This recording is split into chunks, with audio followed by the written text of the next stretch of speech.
Hello and welcome to FSU Weather. I'm student meteorologist Chandler Pruitt. Let's get started with a live look at Doak Campbell Stadium. We've got some clouds in the sky, kind of dreary. It wasn't like that for most of today. It was a little bit blustery with those stronger winds and cooler temperatures, but now we've got those clouds and we're sitting at 68 degrees with a 8-mile-per-hour wind coming from the east-northeast, so a little bit windy.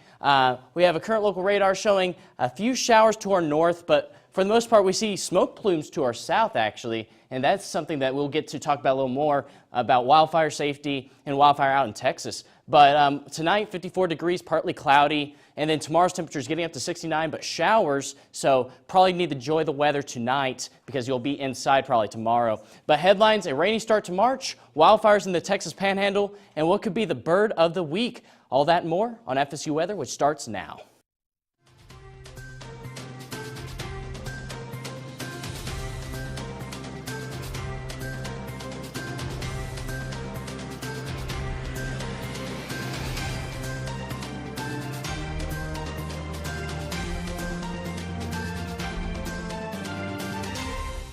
Good evening. I am student meteorologist Joy Alone. And I'm student meteorologist Nicholas Porcelli. And so, Joy, I don't know if you noticed earlier this morning, we had those much cooler temperatures than what we had yesterday, and that's due to that cold front that we had. And since it is late February, I don't know if we're going to have any more opportunities to have these cooler temperatures later on in March. Yeah, I'm not really sure. I mean, we'll see about how our temperatures will shift, especially with some rainy patterns coming up within the next few days. We'll get to see more of that on our show as well. But I mean, the weather's been really nice today, minus all the clouds that are popping up. But yeah, and as well, there was some gusty wind. So if you are playing some sports like tennis or maybe pickleball, it might be a little bit difficult to do that due to those winds. Yeah, you're right. So Elizabeth, can you tell us more about what's going on here in town?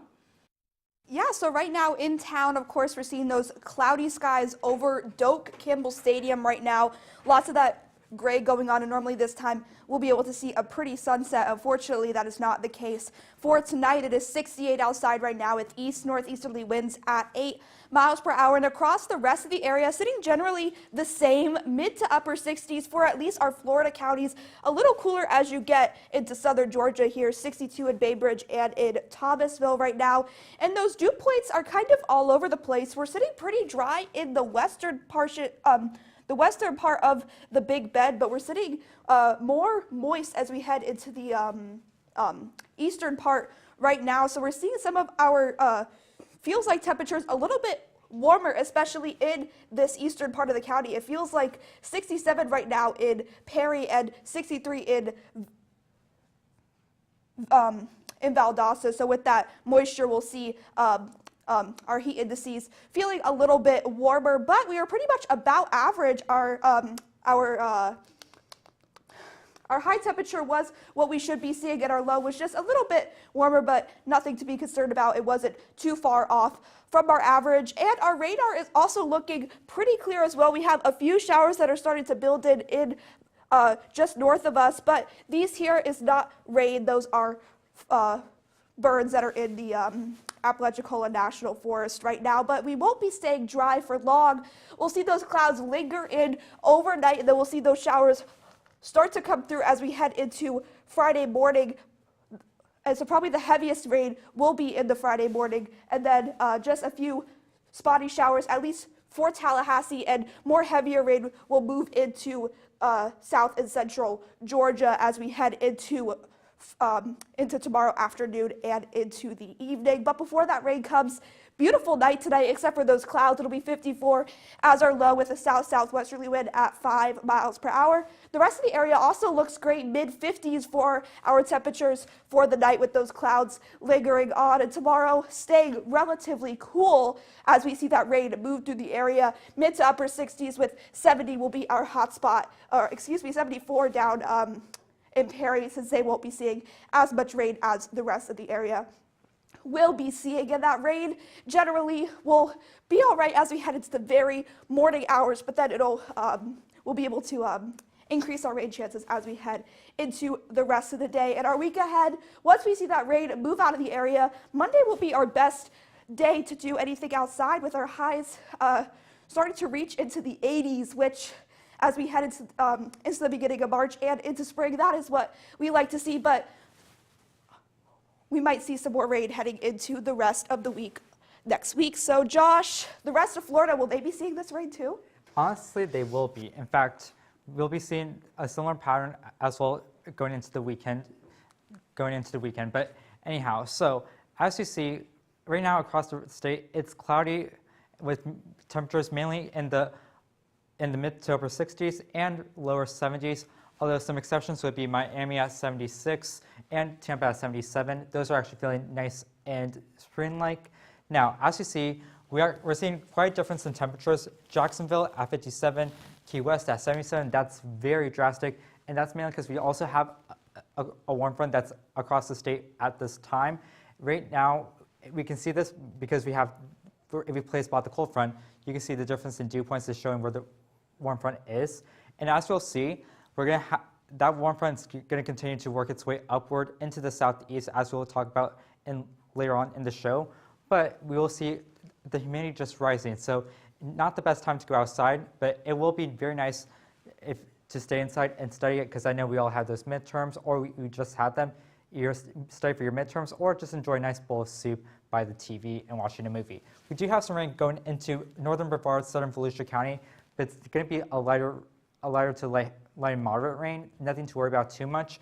Although, as you see with water vapor, we do have moisture coming in from coming into the panhandle. That's going to help fuel the rain that's coming in later on, as you'll see this weekend. And going into the weekend, we will see some maximums for rain going from Palm Coast, St. Augustine, going across the peninsula to Cedar Key, Cross City. So you'll see some heavier amounts of rain there, and Pensacola as well. As you go into Miami, the rain's going to mainly be coming on Sunday, but we'll be nice and comfortable there. Tampa, rain's going to come in a day earlier, Saturday, but it's still very nice outside tomorrow, so I recommend going out and enjoying it before the rain gets here. Orlando's going to be seeing the rain come in even earlier on Friday, and we'll get the worst of it on Sunday afternoon. In Jacksonville, it'll actually be even more severe, but it'll mainly be coming in on Saturday as well, but we will get some on Friday. Tallahassee will not be as strong, but we'll see that later on, that it could get stronger depending on where the cold front is. Sorry, warm front. And in Pensacola, we'll get the worst of it on Friday, and it'll clear out by Sunday for a nice and cloudy weekend. Tonight, it's mainly going to be raining in Pensacola and Tallahassee. Nothing too heavy, but it will mainly be hanging around the 60s, so it'll be a lot nicer and warmer nights than we've had in this past month. And tomorrow, we will see rain, and that's going to be the main story, and it's not going away, it's here to stay. So mainly you'll see it in Jacksonville and Tallahassee and in Orlando, but we'll be mainly getting up to the low 70s in the northern part of our region, up to 80 in Orlando and Tampa. So it'll be very nice to go outside if there's no rain. But if there is, just stay inside, enjoy a nice movie, and honestly, I would say enjoy that soup before it gets super hot, and you need to start enjoying ice cream, because eventually we will be getting there. But we're going to zoom out and see what's going on through the rest of the southeast. Yeah, Josh, thank you. So in general, we're seeing mainly similar conditions as we have been seeing for the whole state of Florida for the rest of the southeast. It is generally cloudy across the rest of the region right now. A few places like in Clemson and Miami, we're seeing that sun pop out there, but not much really to see as far as a sunset goes. For the region, temperature-wise, we can see where that front is right here, just about north of I-4 there. We're seeing 40s and 50s in the northern part of the region, but then, of course, we're sticking out like a red thumb in Florida, 75 in Miami and 76 in Miami, and it is about 6:15 now. And so for those dew points, we'll see more moisture being added as we're seeing those rain chances go up for the area, especially in the state of Florida and along the Gulf Coast here, and we'll see those dew points continue to rise into Saturday, where most of the southeast will be feeling those very muggy and humid conditions for at least the first half of the weekend. But winds right now are mainly out of the north and east, and so that is bringing in more of that drier air that we're seeing at the moment, before we'll see those winds shift out of the west as that warm front makes its way through the area.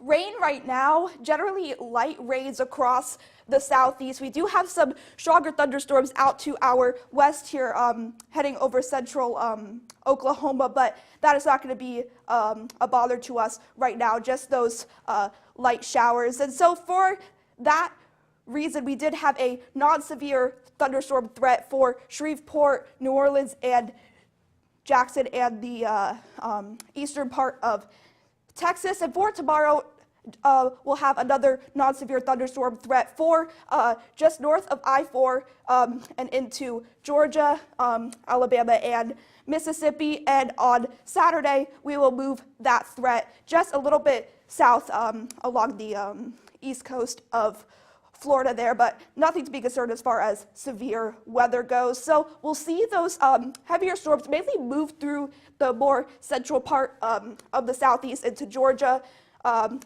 the Carolinas. That will just move offshore by Sunday evening. So just a few rounds of some heavier rain, maybe a few rumbles of thunder as you head into the rest of the weekend. So it may be a good time to just stay inside, especially with some of these rainfall totals. We could be seeing up to 5 inches of rain in the forecast over the next 72 hours just north of Mobile here and in some other areas where we're seeing that purple shading. So for tonight, we'll sit in the 40s for the northern part of the area, and as we head into the rest of the state of Florida, before we see that rain move through, we will see those 60s, and then a generally warmer tomorrow, except for the areas that are seeing that rain. And unfortunately, some places haven't been seeing a lot of rain, and there have been some issues with that, especially in Texas, right, guys? That's right. Yeah, we've been seeing a decent wildfire breakout in the Texas Panhandle thanks to a lot of wind and dry conditions, like you were saying, Elizabeth. So, Joy, let's break this down real quick on weather. What? Yes, let's talk about those Texas wildfires. We have been seeing them all through the news. It began Monday afternoon, and it has burned more than 850,000 acres of land in Texas, making it the biggest wildfire in Texas and the second largest in the United States. And it even burned over 31,000 acres in Oklahoma. That's right. So fueling the Smokehouse Creek fire were abnormal winter heat plus strong winds as a cold front approached in recent days. We actually saw that kind of on the radar. Indeed. And this wildfire, as I mentioned, is the largest on Texas's record. And we're going to see a lot of wind and more dry air coming into the weekend. And so we can see on this map, we have a critical outlook for where that wildfire is, and then a little bit more enhanced look for the rest of Texas into Oklahoma. And what that critical outlook means is that we have winds above 20 miles per hour, the relative humidity is less than 15%, and the temperatures are above 50 degrees Fahrenheit, and all of this has to be concurrent for 3 or more hours. Now, everything's bigger in Texas, and you might not be able to tell that this is a big fire, but to put that in perspective, that would stretch from Tampa to Orlando. So this fire is quite large, and here's a good view of it. It is spreading quite rapidly thanks to those very strong winds up in the Panhandle. Indeed, and all of those fires are actually causing a lot of power outages in the state of Texas. So we can see the areas circled are where we're going to have the most severe fires. And as I mentioned, power outages because these fires are burning down not only houses and cattle, but also power lines. So there's a lot that the state of Texas is dealing with right now. That's right. So choose a room you can close off from outside air if you are in this risk, and reduce your smoke exposure by wearing a respirator. Indeed. And you can keep track of fires by listening to the emergency alert system or listening to NOAA as well. So stay more informed. You can also watch us here, and as we talk about the national, look at those conditions that are setting up across the nation and fueling this fire. Thank you so much for that discussion about the fire. So yeah, we do have temperatures that are dry conditions that are helping to fuel this fire, as well as Chandler has stated with the droughts that have been going over western Texas. It's been helping to fuel the fire in the Panhandle. But as you'll see across the rest of the country, we do have rain conditions in Seattle, San Francisco, and then also we have temperatures going from 29 in Boston to 76 in Miami, quite a big drastic change. And we're just going to see that varying conditions all throughout this season. So as you see, we're dry across most of the country, hence why we're also feeling it in the Texas Panhandle. But besides Miami and Florida and also the West Coast, California, we're not really feeling any relief from the dry conditions, although some people are relieved from the humid conditions that we see here. So unfortunately, there's not any rain going into Texas, but we do have plenty of rain going into Oklahoma, some strong bands with some snow going into Oklahoma and into Kansas, as well as some mixed precipitation coming in off the coast into California and going into the central California Valley. And as you'll see, we'll have some dry air intrusion, mainly going northeast into Dallas, and we're also going to have plenty of moisture that's going to fuel the rain that we will see across the next few days, not only in the southeast, but also going into the Pacific Northwest, specifically Montana and Wyoming and Idaho. So as you see, we have the most severe drought will be in parts of Iowa and going into Las Cruces, New Mexico.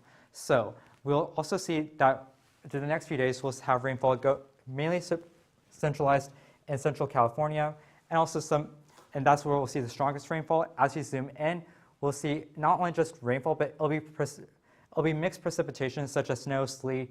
It will actually be under a blizzard warning for this area, which is mainly going to be Lake Tahoe going into Reno. If you're in that area, just make sure to drive slower, as there'll be a bunch of rain or snow on the road, and it will just be dangerous conditions for you to drive fast. So don't speed if you are there. Snowfall is going to be as expected going into Lake Tahoe region and also into western Wyoming region. That's where we'll see most of it, and then we'll see cooler conditions for the next 6 to 10 days in the western part of our country. Eastern part of the country will be warmer, so we'll feel like spring in Atlanta, winter in Seattle. Tonight it's just going to be rain in Seattle and San Francisco, and that rain will then expand into tomorrow, not only in Seattle and San Francisco, but we'll see it also at LA and Atlanta. So those are big airport cities. So if you're going to be flying out of those regions, just be expecting some delays. So speaking of flying, Nico, what's our bird of the week? Yeah, the bird of the week this week is actually a fairly common bird here in North America. You can pretty much see it in every state of the country, and that bird is the belted kingfisher, which is an aquatic bird. As you can see right here, it's got a big bill, and it dives into the water to catch little minnows and fishes in lakes all around the country. And so some fun facts about the belted kingfisher is that they're common along streams and shorelines all across America. You can expect a belted kingfisher in any body of water pretty much on the ocean coasts and on the freshwater coasts here in America. And it's one of the few bird species in which the female is more brightly colored than the male. So most bird species exhibit sexual dimorphism, in which males look very different to females, but most of the time males are actually much more colorful than the female, but not the case for the belted kingfisher, as seen in this photo, which is a female. The female has this orange band that makes it much more colorful than the male. And then the oldest known fossil of the kingfisher is from 2 million years ago, found here in Alachua County, down in Gainesville in Alachua County, Florida, back during the heyday of the Ice Age. So back in today's day and age, the current conditions for a pretty, where you can find kingfishers is Erie, Pennsylvania, right on the shores of the Great Lakes. Right now they have post-frontal conditions, so it's bright and sunny, but definitely pretty chilly at 28. And as you can see, below average, but definitely nowhere near that record low of -7. So still relatively chilly, but more than that record. And so all around, you got pretty clear skies tonight with those post-frontal conditions and that high pressure overhead. And most of the region is going to be seeing temperatures in the upper 20s and low 30s. And then for current radar, with that high pressure up ahead, you should have stable conditions and not much in terms of precipitation, maybe some slight chances of snow with that moisture coming off the Great Lakes region. As for future radar, with that, there will be a shortwave going overhead over the weekend, so you might get some cloud cover, but again, with that high pressure dominating at the surface, you will have mostly clear conditions and not much chance of precipitation. And for that 4-day forecast, that's why you got that slight low chances of clouds, and then that pretty cool temperatures in the 40s for most of the weekend. So Joy, what's going on around here? I will let you know, Nico. We can see all these clouds in Tallahassee region right now due to that warm front that is starting to move into our area, and from a mid-latitude cyclone in the plains. So we see a lot of stratocumulus clouds in our area here, but it shouldn't really impact your day today here in the Big Bend region, with pretty comfortable temperatures. 67 here in Tallahassee. Up in Valdosta, it's 64. But again, this is about the lifestyle here in Tallahassee. So will these clouds impact our day to day? Right now it is pretty dry, but as those rainstorms move into our area within the next couple of days, those dew points will increase to much higher temperatures like 60, 65. So be on the lookout for those. But right now, 42 in Tallahassee. It was a pretty nice day and a lovely day to go outside. But right now we have absolutely no delays coming out of Tallahassee International Airport. Again, just clouds, but no rain showers or anything to that sort. But if you are flying out of Dallas-Fort Worth, you may expect some delays. We have this yellow plane here. They are seeing some storms, so be on the lookout if you are flying out of Dallas. And tomorrow, as I mentioned, a warm front will be coming into our area and bringing a lot of rain showers, so don't forget your umbrella tomorrow. 69 degrees with just a slight wind that may make that rain walk into your face as you're walking to class, so make sure you bring a rain jacket. And in terms of walking your dog, you may want to go just a little bit earlier during the day. 7 a.m. we will not really expect any showers, but by 9 a.m. we could see showers in our area. So if you don't want your dog's paws to bring in dirt into your house, I would highly recommend going in the morning. And if you're like me and you don't like pollen, well, we had some high pollen reports for trees, and my car is filled with yellow pollen, but those rain showers tomorrow will give me a free car wash and get all that pollen off my car. So make sure you take your allergy medicine. And if you are planning on playing sports tonight, I would recommend doing it tonight rather than tomorrow, as we just have clouds and tomorrow will bring those rain chances. So tonight is a lovely night to play sports. However, if you are planning on going to the beach tomorrow, again, lots of rain, so that will intrude on your fun. So I highly recommend that you do not attend the beach. And if you are going out tonight, it will be lovely. I would recommend bringing just a light jacket, partly cloudy, 60 degrees. But again, just another lovely night here in Tallahassee, 7-mile-per-hour winds, nice and comfortable. So Chandler, tell me what else is going on here in Tallahassee? Of course. Yeah, well, thank you for that, Joy, with all that nice advice. Current conditions, though, like you were mentioning earlier, we have those cloudy conditions. 68 is our current temperature. Pretty nice, pretty comfortable and seasonable with those winds at 8 miles per hour. So they have not changed since I last talked to you guys. Now the current temperature, again, 67 in Tallahassee, but across the area, we're looking at 60s, 62 in Bainbridge, down to 65 in Sumatra. So in general, we're sitting about the same across the whole entire area. Dew points are not the same story. 30 at Donaldsonville, but down towards Perry, we have 52. So we have a bit of a gradient going across the Big Bend region, but that won't impact your life here in Tallahassee. With those winds, we have that 8 miles per hour here in Tallahassee, 12 in Perry.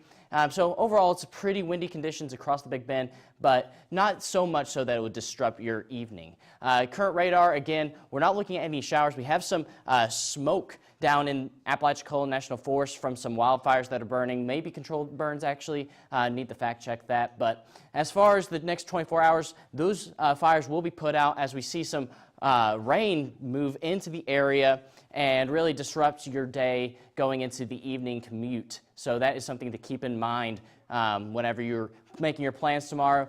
As far as the morning goes, we're going to look at nicer conditions in those 50s.